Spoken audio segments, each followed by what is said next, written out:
শ্লোক নাম্বার 4, 5 আর 6।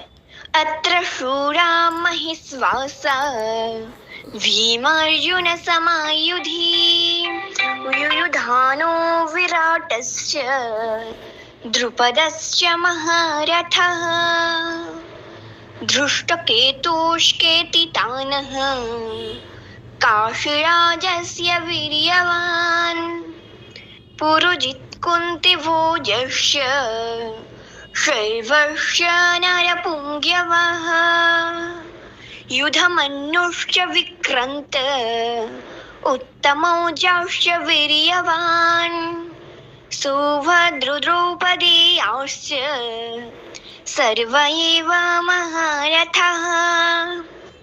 সেই সমস্ত সেনাদের মধ্যে অনেকে ভীম ও অর্জুনের মতো বীর ধনুর্ধারী রয়েছেন এবং যুযুধান, বিরাট ও দ্রুপদের মতো মহাযোদ্ধা রয়েছেন। সেখানে ধৃষ্টকেতু, চেকিতান, কাশীরাজ, পুরুজিৎ, কুন্তিভোজ ও শৈবের মতো অত্যন্ত বলবান যোদ্ধারাও রয়েছেন। সেখানে রয়েছেন অত্যন্ত বলবান যুধামান্যু, প্রবল পরাক্রমশালী উত্তমৌজা, সুভদ্রার পুত্র এবং দ্রৌপদীর পুত্রগণ। এই সব যোদ্ধারা সকলেই এক একজন মহারথী।